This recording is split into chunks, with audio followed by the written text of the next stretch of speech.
Hi Maxim, and welcome to Paratalk. Well, thanks, Reese, for having me on your podcast. I'm really excited to be talking to the folks there across the pond, as we say.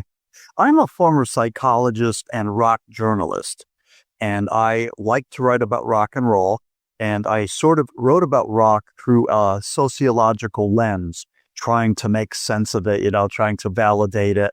And of course, being a baby boomer, the British invasion was the biggest thing going. I mean, anything British, anything with that British sound won over any American R&B tunes.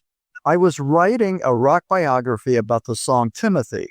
And Timothy, written by Rupert Holmes, who was born in England, by the way. Rupert Holmes wrote Timothy, and it was about cannibalism in a mine shaft. So this is in 1971.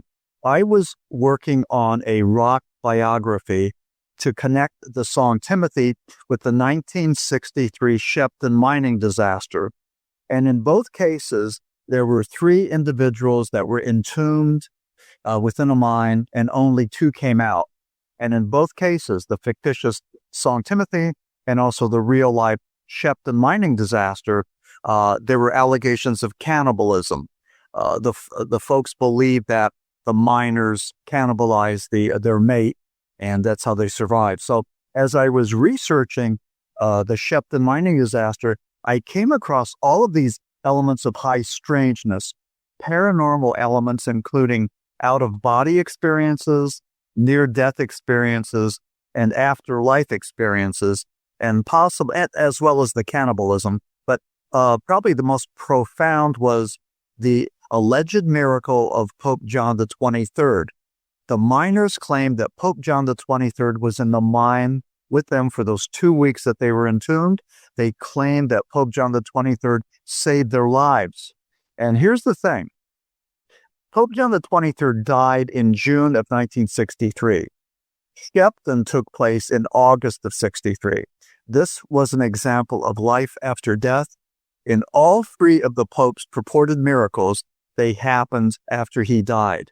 And I spoke with numerous priests and brothers and nuns to ask them about this, and all of them said that what happened was the Pope died, went to heaven, received his power, his authority, and then came down and was able to work those miracles that way. So again, the Shepton mine disaster had elements of the macabre, the grotesque with the cannibalism, of the miraculous with the alleged miracle of Pope John the 23rd, and then the humanoid creatures and being able to see in the darkness and everything else. I mean, it was just like the weirdest story ever told. But that was in 2016, Reeves, and that was 9 years ago, and that book, that Shepton mythology, opened up the doors to the paranormal, and I was invited on podcasts and expos. The Australian podcast Mysterious Universe did a 90-minute story on me and the Shepton mythology, and it just went on and on and on. So that was 9 years ago, and took me out of the rock and roll journalism realm and placed me into the paranormal. And again, I never went looking for the paranormal.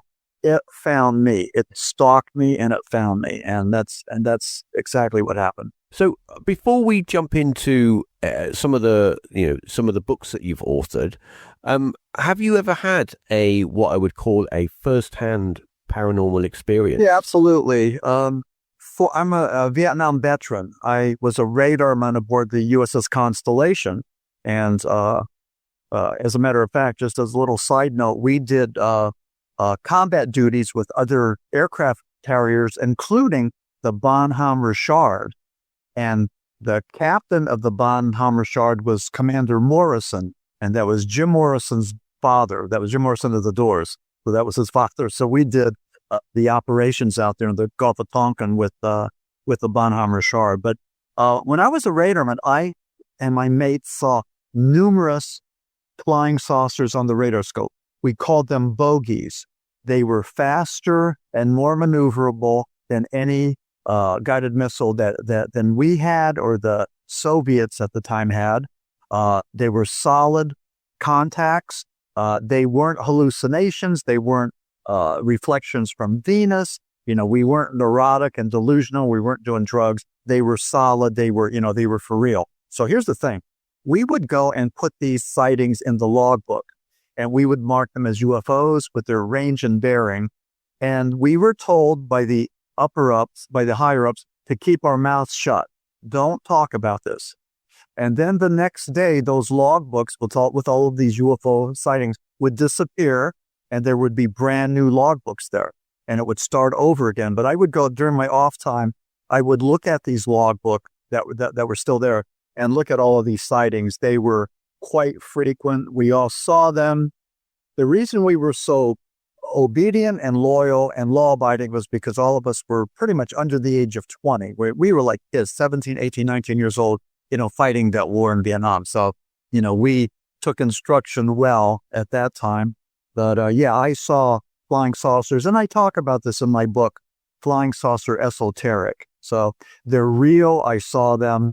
The same thing is happening today. We're seeing things on radar scopes that we can't identify, but all of them are faster than anything that we have, or we think China or Russia has.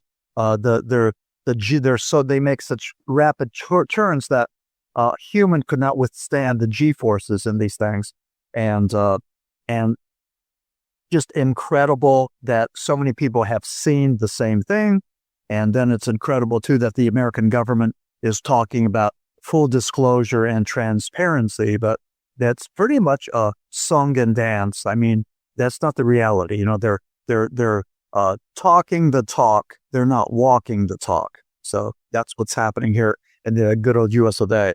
Yeah, I do think when it comes to the government will tell us, I'm like, no, they won't. No, they'll tell you what you want to hear, but they're not going to tell you actually what the truth is. And I think that with the whole disclosure movement, as much as I admire the people standing up and saying, look, we want some sort of transparency, I don't think it will happen. I don't think that the actual truth is going to out anytime soon, unless someone presents something as in Bob the alien landing on the White House lawn or the Houses of Parliament or whatever. I don't think. I mean, I have my fingers crossed. I mean, in our life, see it. It'll be great. Well, you look at the most current science. I mean, their probes are landing on Mars, and they believe that Mars has civilizations millions of years ago, maybe a lot longer. It seems that there were water channels, ducts, etc. So there seems to be some signs there that there was something happening there, and that's the conjecture, and that's exciting news. Hopefully they find something. Well, we'll see. Yeah, Mars is fascinating. Anything with anomalies is fascinating. I've always had an interest in Mars for many years when it comes to anomalous pictures and stuff like that. Especially some with the moon as well. The anomalous stuff that has been captured on Mars. I think that if there is anything there of a past civilization, it is very, very deeply buried under a lot of sand. In January of this year, of 2025. There was this glacier that calved up in Antarctica. Oceanographers were up there, and they just happened to be at the right place at the right time. So this glacier was about the size of Chicago. It was, I believe, 19 miles long by 11 miles wide, and it broke off and it started to float away, and it's being tracked by a satellite. But the oceanographers realized this was a chance in a lifetime. So they went over there. It took them about an hour to get to the site, and they immediately sent down these robotic cameras to see if there was anything there. Now, this glacier had been there for hundreds of years, maybe thousands of years. They didn't expect to find any life forms there, but there were. And they found these jellyfish that were, I think it was 3 or 4 feet across by 16 feet. They were just, different species that we had not seen, species that were able to go and exist and thrive under there in these frigid waters without light, without sunlight, but yet they were able to live. And the scientists were trying to figure out how they were able to survive, and either plankton or some sort of photosynthesis was floating down underneath that glacier to feed them, or there was another mechanism at play that we don't know about. But this was a fascinating discovery that really proved to the world that there's something new under the sun, that, there's a lot of things here under the sea that we keep on looking up into outer space, but there's a lot of things under the sea that have yet to be discovered. And so who knows? And, there's certainly plenty of theories. I mean, talking about the UFO connection, plenty of theories that UFOs may have bases under the water and all this other thing. But anyway, the scientific discoveries in January of this year, I mean, it just blew me away, because that was something new and exciting. And, I'm just so glad that those guys had an opportunity to do that. Well, talking about undiscovered species, all that strangeness, you have recently produced a book. That was published by Hangar One. They're the guys that do Monster Quest. That's Doug and Alex Hychek, and just a wonderful group to work with. But I called it The Lost Tribes of Bigfoot, and it's a metaphor. There's a lot of theories about what Bigfoot might be. Neanderthal, Australopithecus, Gigantopithecus, just a whole lot of other things that are hidden, that maybe we haven't discovered that we're looking for. Again, that's the realm of cryptozoology, the belief that these creatures exist, this branch of science, or this subset that's underneath zoology. But I use the Lost Tribes of Bigfoot as a metaphor just to encapsulate all of those theories. And I'm getting a lot of very nice reviews saying that the book is well researched and also well written, which means so much to me as an author. And then also that I've had the ability to take a complex themes and break it down to something that's understandable. So that, to me, just validates, all the hard work and effort that I put into this book, and that it's been accepted by the crypto community. So I'm really pleased. The book's only been out for maybe 6 months.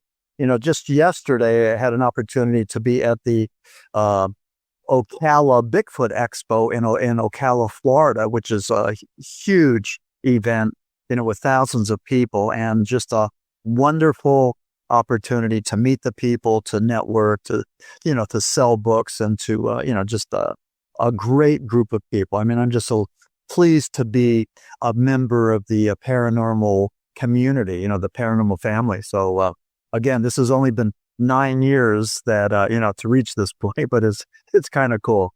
It's interesting you mentioned paranormal there, because one of the things I've found on my journey of educating myself about Bigfoot and where they might live, or if they've got like a Bigfoot community or whatever, they hang around together, or they go off on their own and they live a solemn life on their own, or if they have got like a little group or like a little village or whatever where they live. One of the things that you mentioned was the paranormal. Now, there seems to be two camps here, where you've got some people that say, no, Bigfoot is flesh and blood. It's a real thing. They're out there. They live in the forest. And the reason that you don't see them is because they know more about living in the woods than you do. And there's another camp of people that say, no, it's a paranormal thing. When you're writing a book, right, how do you sort of approach those two kind of mindsets? So just to answer, talking about those two camps, I mean, there's like 2 camps and then another 2 camps and then another. I mean, there's a war going on. But there's a Steely Dan song called Dr. Wu, and I've been called Dr. Wu. The Sasquatchers, a lot of them are looking for the flesh and blood, and they believe that this creature exists, and believe that at some point they're going to go and find them, believe that Sasquatch buries their dead, or maybe cannibalistic or whatever, but or they talk about how fast it takes for a carcass to degrade in the forest, and that part is true. It might take about a good 2 weeks for something to be totally broken down and decomposed. But the other people that they call the people that believe in the flesh and blood. They believe that people like me are wooers, the Dr. Woos. And we believe in a paranormal explanation. Many people are starting to go and cross over and look at that. So many people I've heard about claim that Bigfoot doesn't walk, but they glide, that they have what's called rapid transport, that you see them in front of you, then they're behind you. I hear stories that Bigfoot is able to communicate telepathically. People in British Columbia that I speak with, these podcasters claim that Sasquatch is teaching them things, is giving them gifts, is channeling through them. So those are some of the different things. But there's a parallel with the UFO people that are looking for nuts and bolts, as opposed to those of us that believe that, well, we've had plenty of time, since the days before Christ to find something. And it didn't start in 1947. It didn't start with Kenneth Arnold and Roswell, but has been going on for a long, long time, thousands of years. So researchers like me and Jacques Vallée and a number of other people believe that it's an interdimensional thing. I think Jacques Vallée was the one that was saying that the intergalactical theory just doesn't make sense. It would be impossible for any civilization to be able to be transported from their galaxy to ours, trillions and trillions of light years away. I mean, nobody has the time or the energy or the propulsion or that technology. So when Einstein and Rosen talked about the bridge theory, they talked about an actual hole in the space-time continuum where there could be a bridge, or what was later called a wormhole, that would allow access from one dimension into another.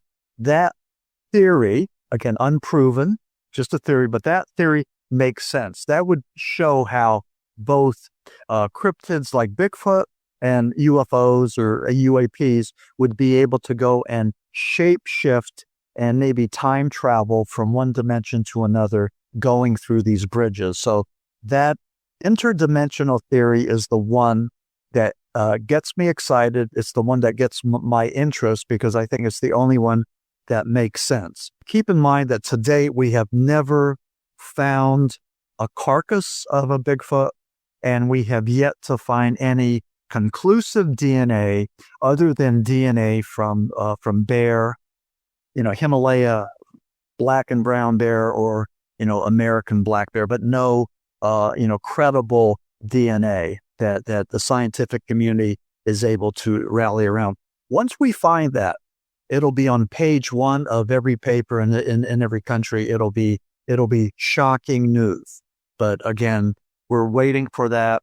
I would hope that we would find it. I know with one of the four horsemen of Sasquatchery, Rene Dahinden, they asked him, you've been what do you think? You think you'll ever find Bigfoot?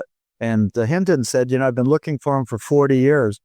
And, I may never find him. And they never did. So, a lot of us are like that. We're hoping for the best. We're looking. And the thing, too, we're all on the same journey, more or less. We're on that pathway. We don't know what the destination is. We don't know where this is going to lead. But that journey, that wonderful journey is, allowing guys like me to meet, interesting people like you, Reeves, and so many other people, and, just stay the course and see what we can find. Because I think we all have that sense of adventure. I think we all have that Indiana Jones in us, in our DNA, and all of us want to get to the top of the mountain, and all of us want to find that holy grail. And that's why we do the search. I mean, man has a need to discover and find and create. And that's exactly what we're doing. We're doing what we were born to do.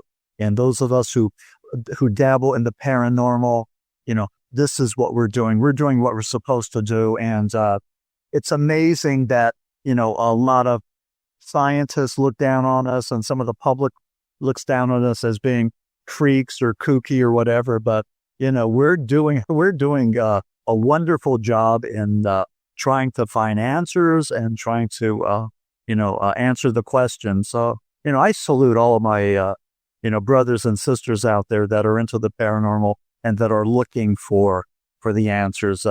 Keep on doing that. And someday we're going to find something. And, I just hope that I'm still around to see what that discovery is going to do. So, these are exciting times.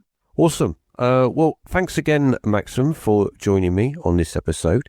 And I wanted to thank everybody out there if you stuck with us for this long, thanks for listening. All links to Maxim's books and the location where you can get his products will be in the links. And once again, as I say, thanks very much for listening, and I'll talk to you soon.